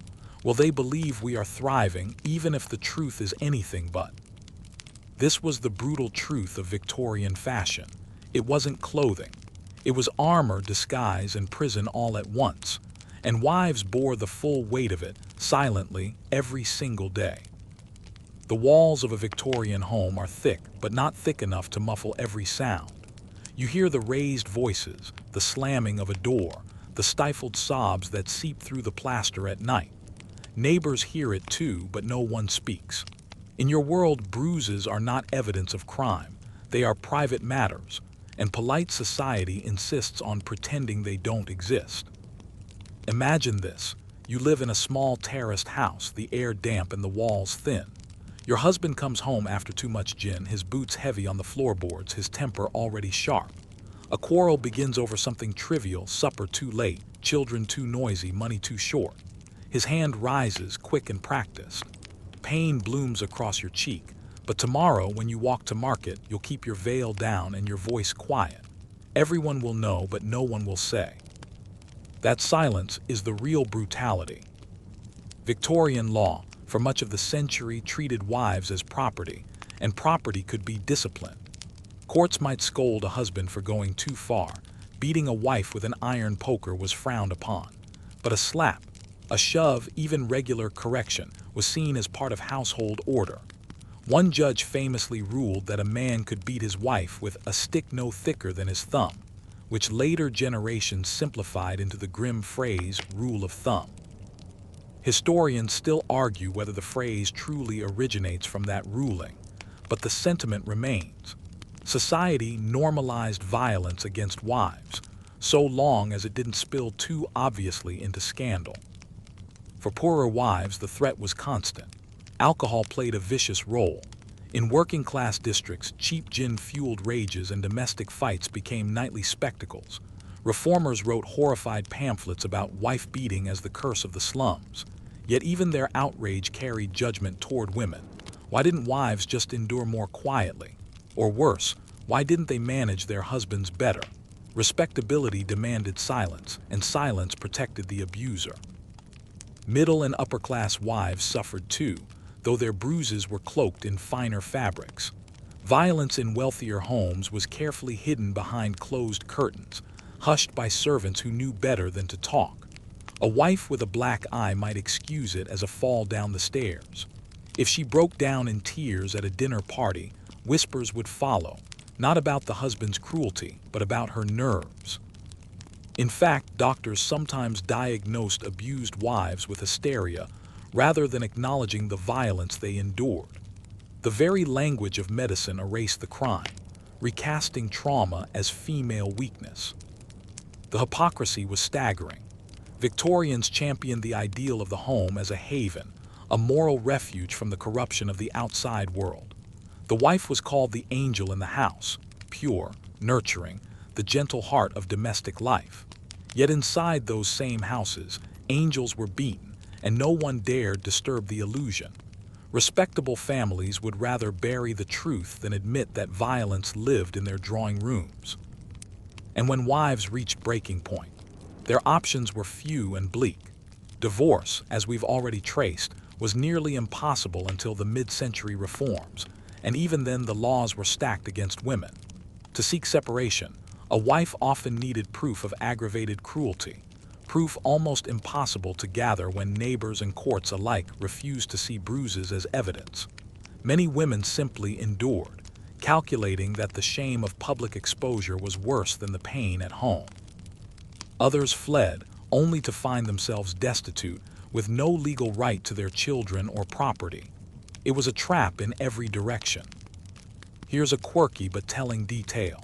Some newspapers in the late 1800s began running wife-beating columns, short court reports cataloging cases where men were fined or jailed for particularly egregious violence. Readers devoured these stories, half scandalized, half titillated. The language was often mocking, portraying the men as brutish caricatures, but rarely did the reports express real sympathy for the women. It was entertainment, not reform. Violence was so normalized that it became another form of public spectacle. Even reformers struggled to frame the issue. Temperance activists, for instance, blamed alcohol for domestic violence, campaigning for sobriety as a way to protect women. They weren't wrong. Drink did fuel brutality. But their solution implied that without gin, men would naturally be gentle, as though the violence wasn't rooted in power itself. Suffragists and early feminists, by contrast, began to name the violence for what it was: abuse, cruelty, a direct consequence of women's legal subordination. They argued that until wives had rights, real rights to property, children, divorce, the cycle would continue. Yet their voices were ridiculed as shrill, unfeminine, disruptive to the natural order. Picture the contradictions you live with: bruises fatting under powder, children learning to stay quiet when father's boots thud on the stairs, neighbors politely asking after your health but never the real question. You laugh softly at tea, you nod along at church, and you carry the secret weight of blows no one will ever acknowledge. The silence itself becomes its own kind of violence, a conspiracy of denial that traps you even more tightly than your husband's fists. Yet tiny cracks in the silence appeared. Some wives wrote letters, anonymous confessions to newspapers, pleas to reform societies. Others found courage in each other, whispering truths in kitchen corners, warning younger women about the signs of danger. A few, rare and remarkable, took their husbands to court, endured the humiliation of testimony, and won small victories: separations, financial support, a shred of autonomy. These cases were celebrated in reform circles but remained exceptional. The broader system barely budged. It's easy, from the safety of the present, to ask why more women didn't rebel, why they stayed. But place yourself fully in those shoes. No money of your own, children who legally belong to your husband, a society that will shun you if you leave, and no police willing to call what you endure a crime. You realize rebellion isn't just dangerous, it's nearly impossible. So you endure, you adapt. You hide the scars, and you pray each night that tomorrow he comes home sober, or at least tired enough to fall asleep without anger. Historians still argue whether Victorian society was truly blind to domestic violence, or whether it simply chose not to care. Perhaps the answer is both. The evidence was everywhere, in bruises, in court records, in whispered gossip. But acknowledging it fully would mean admitting that the great Victorian ideal of home as haven was a lie, and that, apparently, was unthinkable. So you survive within the silence, balancing shame, fear, and endurance like china plates in shaking hands. You master the art of excuses. I slipped. I'm clumsy. I wasn't watching the step. You become fluent in masking pain with a smile. And through it all, the world praises the sanctity of marriage, the virtue of wives, the nobility of husbands, never daring to look behind the curtains where the truth bleeds quietly, invisibly. The brutality of Victorian marriage, in this sense, wasn't just the violence itself. It was the silence around it, the way an entire society agreed to look away, leaving wives alone in their suffering. A bruise might fade, but the silence was permanent, stitched into the very fabric of Victorian respectability. You think running a modern household is tough? Try managing a Victorian one. Whether you were scrubbing your own floors or orchestrating an army of servants, the household was the crucible of a wife's identity. Respectability, comfort, and even your husband's reputation all hinged on how smoothly your home ran. And in this strange social theater, servants weren't just helpers. They were status symbols, competitors, and sometimes secret enemies. For middle and upper-class wives, the presence of servants was non-negotiable. To maintain respectability, you needed at least one maid, even if your budget could barely stretch to her wages. A household without servants suggested poverty or, worse, idleness on the wife's part. Imagine inviting guests and serving tea yourself. Scandalous. No, even the smallest, respectable home required a girl to sweep, scrub, and fetch, her presence proof that you weren't sliding into the abyss of the working class. But here's the brutal irony. Having servants didn't lighten a wife's load. It added a new burden: management. A Victorian wife was expected to act as a domestic CEO, juggling accounts, assigning tasks, inspecting every corner of the house, and ensuring the servants performed with military precision. If the roast was overcooked, if the carpets looked dingy, if the children wore mismatched socks, society wouldn't blame the maid, it would blame you. The mistress was the ultimate guarantor of household perfection. And servants could be tricky. Many were teenagers from impoverished backgrounds, overworked and underpaid, living in cramped attics or damp basements. Some were loyal, others resentful, and nearly all were curious observers of your private life. They heard arguments, saw you in moments of weakness, whispered your secrets in the kitchen. A careless remark at the market could blossom into gossip across the whole neighborhood. Servants had little formal power, but they wielded enormous influence. One sarcastic comment to the butcher about your tight-fisted ways, and suddenly the whole town pictured you as a miser. At the same time, you were trapped in a constant game of class snobbery. Ladies judged one another not just by their dresses but by their households. How many servants do you keep? Are they neatly uniformed? Do they address you properly as ma'am? Even the placement of bells and the shine of silverware became silent markers of your competence. Imagine trying to sleep at night knowing your social rank depended on whether the maid polished the brass door knocker correctly. Of course, money complicated everything. Hiring staff was expensive and wages weren't the only cost. You had to provide food, lodging, uniforms, sometimes even medical care. Many wives cut corners, feeding servants scraps while presenting lavish meals to guests. Resentments festered, and tensions could erupt in passive-aggressive battles.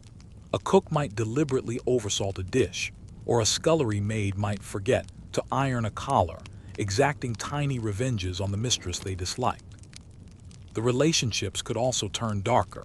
Stories circulated of wives locked in silent wars with manipulative servants, maids who threatened blackmail, footmen who spread rumors of affairs, nannies who hinted they might harm children if dismissed unfairly. Whether exaggerated or not, these tales fed a constant undercurrent of paranoia. You weren't just managing employees. You were living in a small, combustible ecosystem where loyalty, resentment, and power shifted daily. Now imagine being a working-class wife, without servants at all. Society sneered at your lack of help, but that didn't excuse you from the standards of respectability. You were expected to achieve the same spotless cleanliness and orderly home as wealthier women, but with your own hands. Scrubbing floors until your knees bled, hauling coal, boiling laundry in heavy pots. These became your full-time job, layered on top of child-rearing and sometimes wage work outside the home. Historians still argue whether working-class women had it worse than their middle-class counterparts. Was it harder to toil endlessly with no help, or to manage servants while bearing the crushing weight of class expectations? Either way, brutality was guaranteed. And here's a quirky detail. In some households, wives became so consumed by servant management that they kept literal punishment books, written logs of servants' mistakes, kept as both discipline and insurance against dismissal disputes. Imagine the awkwardness of writing. Mary scorched the sheets again, docked a penny. Not exactly the warm, maternal image of the angel in the house. The most delicate servant relationship of all was with the governess or nanny.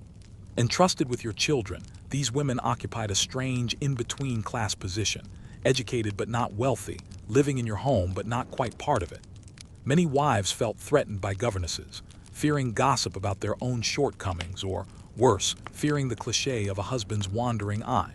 Countless Victorian novels, Jane Eyre being the most famous, played on this tension, reflecting a real undercurrent of unease. A governess could be indispensable, but she could also become a rival. Servants themselves lived brutal lives. They worked 14-hour days, often with only half a day off each week. They slept in cold attics, ate leftovers, endured scoldings, and had little chance of advancement. Young maids were especially vulnerable to exploitation, by male employers, by sons of the household, even by other staff. When scandals erupted, it was usually the servant girl who bore the blame, dismissed without reference, her life ruined while the household carried on. As a wife, you might sympathize privately, but publicly, you had to protect the family name, even if it meant sacrificing a servant's future.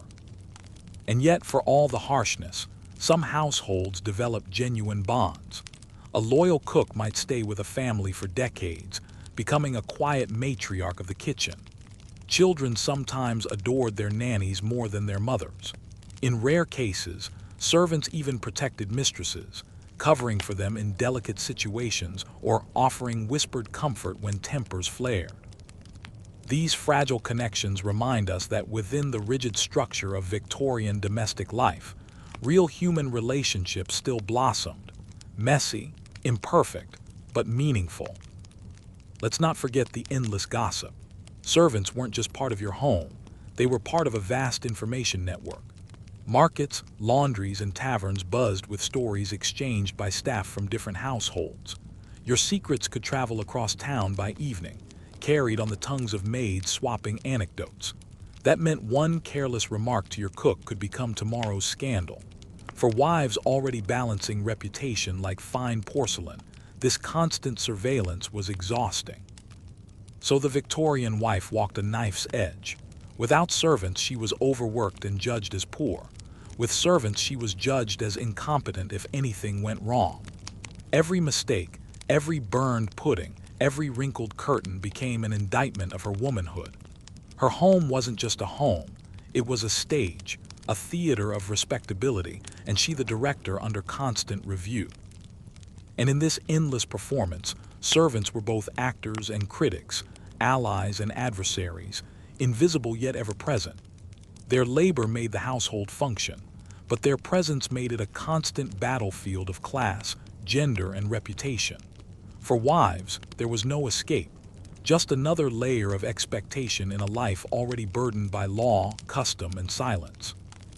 So whether you were scrubbing the floors yourself or managing the girl who did, your daily reality was the same. Exhaustion, anxiety, and the suffocating knowledge that no matter how hard you worked, someone would always be watching, always judging, always ready to whisper. And in Victorian society, a whisper could ruin you. Every age has its troublemakers, and thank goodness for that. In the Victorian world of obedience, silence, and lace-trimmed repression, there were women who refused to sit quietly by the fire and embroider while their lives were dictated by others. These rebels weren't always loud or flamboyant. Many fought with pens instead of fists, but they disturbed the still surface of Victorian domestic life, creating ripples that would grow into waves for the generations after them. Picture yourself in a parlor lined with dark oak furniture, the air heavy with the smell of coal smoke. You sit upright in a corset that pinches your ribs, listening to yet another lecture about the virtues of submission. And then you pick up a book, maybe by Elizabeth Barrett Browning or later by George Eliot, and suddenly the air cracks with something new. Here were women writing not about obedience, but about desire, intellect, frustration, justice. Reading them was like finding a hidden escape hatch in the wallpaper. Literature was one of the first weapons Victorian wives seized. Writers like Charlotte Bronte and George Eliot, Mary Ann Evans under her pen name, created heroines who weren't satisfied with the narrow confines of the angel in the house. Jane Eyre, poor and plain as she was, declared herself equal in spirit to her wealthy employer. Dorothea Brooke in Middlemarch wrestled with the suffocating expectations of marriage and found her own kind of independence. These characters whispered radical ideas into readers' ears. Maybe women could want more, deserve more, be more. Of course, society wasn't thrilled. George Eliot herself lived scandalously by Victorian standards, in a long partnership with a man who wasn't her legal husband. Polite society sniffed at her morals, but her books sold by the thousands. It's almost funny. Wives were discouraged from speaking publicly, but the same society devoured novels written by women who refused to play by the rules. Hypocrisy, thy name was Victorian England. Beyond literature, the suffrage movement gathered steam. Imagine standing in a cold meeting hall, lamps flickering, women in shawls and bonnets gathered close, whispering strategies. Suffragists weren't yet demanding everything. They began with petitions for property rights, custody reform, better education. But every demand was revolutionary because each chipped away at the Great Wall of male authority. In 1857, the Matrimonial Causes Act made divorce marginally easier for women to obtain. thanks in part to pressure from reformers. It was far from equality, but it was a crack in the iron door. Quirky detail. Some of these early feminists embraced cycling when bicycles became popular in the 1880s. The bicycle gave women mobility, independence, a literal vehicle for freedom. Of course, critics wailed that cycling would damage women's fertility or make them unladylike. One physician even warned of bicycle face, a permanent grimace caused, supposedly, by the strain of riding. Yet wives mounted up anyway, pedaling toward a horizon wider than their parlors. Imagine the scandalized gasps as petticoats billowed down the lane. Not all rebellion was public. Some wives carved out quiet acts of resistance within their homes, refusing to lace corsets as tightly as fashion demanded, secretly setting aside pennies from household money for their own use, teaching daughters that their minds mattered as much as their looks. Small, invisible rebellions, but rebellions nonetheless. Historians still argue whether these micro-resistances truly shifted culture, or whether only the loud public battles mattered. But in truth, both mattered. Change is born of whispers as much as shouts. Take Caroline Norton, for instance, a writer who used her personal misery as fuel for reform. Trapped in an abusive marriage, she had no legal right to her children or property. She campaigned fiercely, publishing pamphlets and lobbying Parliament. Her fight led directly to the Custody of Infants Act of 1839, which for the first time allowed some mothers to petition for custody. Imagine the courage, transforming her own heartbreak into a law that altered countless lives. Caroline wasn't just surviving, she was swinging open a door for others. Another formidable figure was Josephine Butler. She campaigned against the Contagious Diseases Acts, which allowed police to forcibly examine women suspected of prostitution. The laws were meant to protect soldiers from venereal disease, but in practice, they targeted poor women with invasive, degrading inspections. Butler risked her reputation to call it what it was: state-sanctioned abuse of women's bodies. She faced ridicule, slander, even threats, but she didn't stop. Wives across Britain read her speeches and realized they weren't as powerless as they had been told. Meanwhile, the suffrage movement grew louder. By the late century, women were marching, petitioning, even chaining themselves to railings. Victorian wives saw these women as both inspiration and danger. Joining them meant scandal, possibly social ruin. But staying silent meant accepting the cage. It was a brutal choice. Some split the difference, supporting reform quietly while keeping their own reputations intact. Others threw themselves in head first, becoming the kind of wives who shocked their neighbors by speaking in public halls or confronting politicians. The press mocked them mercilessly.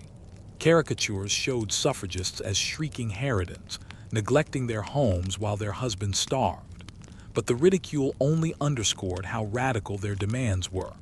A wife who wanted political power was an earthquake, threatening to topple the delicate hierarchy of gender that held Victorian society together. Even in education, cracks appeared. Women's colleges slowly emerged, offering wives and daughters the chance to study literature, science, history, subjects once considered dangerous for fragile female minds. Critics predicted madness, infertility, or moral corruption. Yet more and more women pursued learning, and some wives even published serious scholarship under male pseudonyms. Knowledge became rebellion, a refusal to be confined to embroidery hoops and recipe books. But rebellion had its price. Wives who resisted too loudly risked being branded unnatural, unfeminine, even insane. Families disowned them. Husbands threatened or abandoned them. Society punished those who broke the mold. Yet despite all the costs, women kept pushing, testing the boundaries, planting seeds of doubt in the stony soil of patriarchy. Think of it this way. The Victorian wife who demanded her own wages, or who read Wollstonecraft by lamplight, or who joined a suffrage meeting in a drafty hall, was like a spark in a dark forest. One spark doesn't seem like much, but when sparks scatter and multiply, eventually you get fire. And by the century's end, the fire was spreading. So as you imagine yourself tightening your corset, pouring tea, smiling politely at dinner, know that somewhere, maybe just across town, Another wife is writing pamphlets, standing on a podium, or quietly stashing coins in a drawer. She is carving out room not just for herself but for you too. Her rebellion may not free you immediately, but it plants the possibility of freedom, and that is its own kind of victory. The irony, of course, is that these women were often dismissed as outliers, oddities. Yet their efforts were the cracks that eventually split the wall wide open. Without them, later generations might still be bowing their heads at the hearth. The brutality of Victorian life pressed wives into silence, but a handful chose to break it, and in doing so, they rewrote the story. If there's one thing that defined Victorian marriage, it was hypocrisy wrapped in lace. For a Victorian wife, everything was a tightrope walk, every gesture judged, every step scrutinized, every whisper policed. Yet for husbands, the rope was wide as a highway, and the only rule was that they didn't stumble so badly that society couldn't politely look away. Let's begin with the most glaring imbalance: sexuality.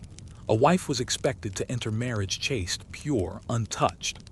Her virtue was her dowry, the glowing badge that reassured her husband he'd made a respectable choice. But once married, that virtue had to transform into quiet, dutiful availability. She was expected to submit to her husband's desires whether she wanted to or not. Her body, after all, belonged to him under the law. But for husbands, the rules were laughably different. Male sexuality was considered powerful, even dangerous, but also natural and excusable. Men were expected to stray, at least a little. Brothels flourished in Victorian cities, filled with women who lived and died in misery, catering to the double life of respectable husbands. Newspapers estimated that London alone had tens of thousands of prostitutes at any given time. A gentleman could indulge, and society might wink, whisper, or cluck, but rarely did it destroy his reputation.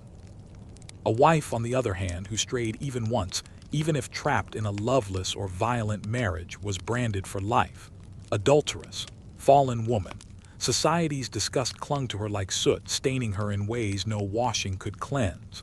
Some were disowned, others institutionalized in asylums, conveniently labeled as mad. The cruelty wasn't subtle. Men's sins were peccadillos, women's sins were permanent damnation. This sexual hypocrisy bled into the medical world as well. Husbands suffering from venereal diseases, often contracted from prostitutes, could and did pass them to their wives, leaving women sick, infertile, or dead. Doctors rarely blamed the men. Instead, women's suffering was dismissed as part of the female lot. Imagine the horror of realizing your husband's infidelity had destroyed your health, and yet you had no voice, no recourse, no recognition of injustice. Beyond the bedroom, double standards shaped social life.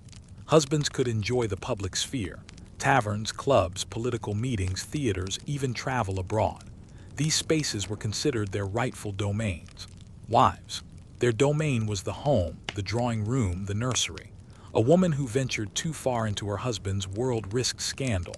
Even attending a lecture or traveling alone could spark gossip. A respectable wife was visible only through her husband's shadow. Money, too, carried a cruel irony. A wife might bring a dowry into marriage or even inherit property, but the moment vows were spoken, that property legally transferred to her husband. He controlled the purse strings. She had to ask for spending money like a child asking for sweets. Husbands could waste fortunes gambling or drinking, and society shrugged. But a wife caught overspending on dresses or frivolities. She was scolded as shallow, wasteful, unfit. Then there were laws. If a husband struck his wife, neighbors might gossip, but the law was reluctant to interfere in private matters. Police might advise endurance. Courts would rarely punish. A wife had no legal grounds to leave without facing ruin herself. Yet if a wife so much as shouted back or was accused of nagging, her behavior could be weaponized as proof of hysteria or mental instability. The double standard was codified. Men's violence was excused, women's anger was pathologized. And let's not forget parenting. Custody laws before mid-century placed children entirely in the father's hands. Even the most abusive, negligent man had legal rights, while the most devoted mother could be cast aside. The logic was simple and brutal. Children belonged to the father's line, not the mother's heart. Even after reforms began to soften this injustice, the bias remained steeply against women. Husbands could gamble away children's futures, and wives could do nothing. Social reputation was another minefield. Men could drink too much, gamble, flirt, even father illegitimate children and still be welcomed at dinner tables. For wives, the line was razor-thin. A skirt too short, a laugh too loud, a letter too warm, and whispers would spread like wildfire. Respectability was both armor and prison, and maintaining it demanded endless vigilance. Men enjoyed reputations of charm or high spirits, where women risked ruin for less. Even education reflected the double bind.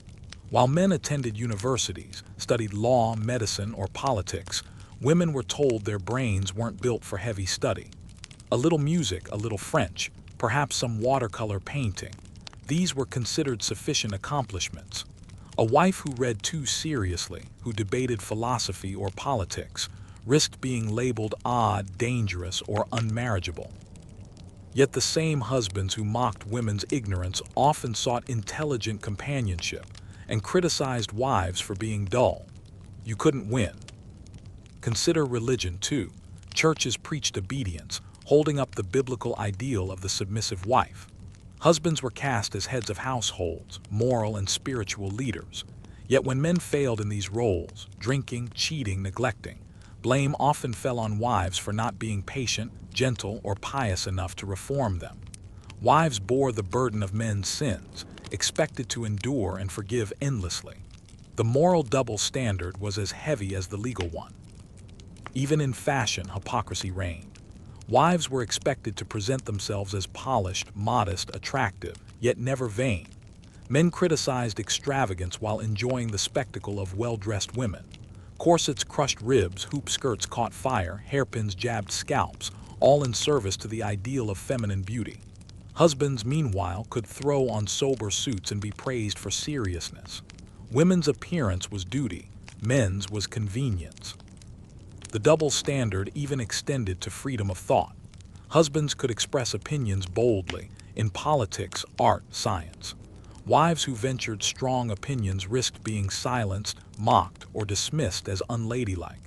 The expectation wasn't simply that women obeyed, but that they believed obedience was natural, even desirable. Imagine the pressure to censor not only your words but your very thoughts. And yet, perhaps the most painful hypocrisy was in love itself. Men could seek companionship, intellectual stimulation, and passion outside their marriages, but wives were told to pour every ounce of affection, loyalty, and patience into their husbands alone. Even when unloved, unappreciated, or abused, wives were expected to remain steadfast. A husband could withhold affection without censure. A wife who withheld it was condemned as cold, unnatural, unworthy. Everywhere you turned, the rules bent in one direction. Husbands were human, allowed mistakes, indulgences, tempers. Wives were ideals, angels or demons, saints or sinners, with nothing in between. To falter was to fall, and to fall was to be cast out. It's tempting to imagine that every Victorian wife was crushed beneath this hypocrisy, but many saw it clearly and bristled. Diaries, letters, and novels reveal their frustration with the endless double binds. Some bent the rules quietly, others broke them outright, risking scandal for a taste of equality. But for most, the double standards were invisible shackles, holding them in place while men roamed free. And that is the cruelest truth. Hypocrisy wasn't just tolerated, it was celebrated as order, morality, tradition. A husband's freedom and a wife's confinement were painted as natural, inevitable, even divine. It wasn't just law or custom, it was culture, thick as fog, pressing down until wives themselves sometimes believed it was all they deserved. The result: a society that worshipped women as angels in the house, while treating them as prisoners in practice. Men lived by one set of rules, women by another, and the gap between the two was a chasm filled with silence, bitterness, and broken lives. That was the brutal reality of double standards in Victorian marriage. Hypocrisy sanctified, inequality enforced, and countless women left to suffer in silence. You sit now in a parlor that feels both familiar and strange. The gaslights hiss, the fire crackles, the heavy drapes sag with dust, but there's something shifting in the air, something almost imperceptible. You, as a Victorian wife, have lived decades inside this cage of double standards, rigid laws, and endless duties. And yet, the world outside your door is beginning to stir, to question, to bend. What you've endured, the hunger, the silences, the humiliations, the chains of dependence, will not vanish quietly into the soot of history. Instead, it casts a long shadow, shaping not only your daughter's futures but the very structure of marriage itself. One mainstream fact is clear. The late Victorian period birthed the earliest organized women's rights movements in Britain. By the 1860s and 1870s, suffrage leagues, reform societies, and campaigners like Josephine Butler and Millicent Fawcett began challenging the laws that trapped women in subordination. It wasn't a sudden uprising. It was the slow accumulation of fury, born from lives like yours. The cruelty of coverture, the hypocrisy of double standards, the suffocating lack of autonomy, all these injustices brewed into activism. And though full equality was far off, seeds were planted. But before change took hold, you endured. And your endurance, often unrecorded, dismissed as mere duty, was itself a form of resistance. Think of the countless wives who secretly saved pennies from drunken husbands, who smuggled money into hidden purses sewn inside hems. Think of those who slipped notes to sympathetic neighbors, or who dared to leave violent marriages even when it meant ruin.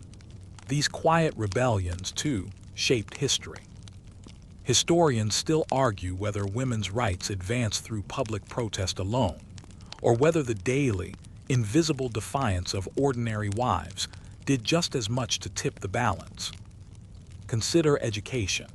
By the end of the 19th century, more girls were attending schools and universities began opening slowly to women. Why? Because for generations, mothers insisted, despite mockery, that their daughters deserved better than ornamental accomplishments. Your sacrifices to give your daughter a book instead of a bonnet, to sneak her into a lecture, to encourage her curiosity, whispered a different future into being. The shadow of your struggle lengthened into her opportunities. Consider law.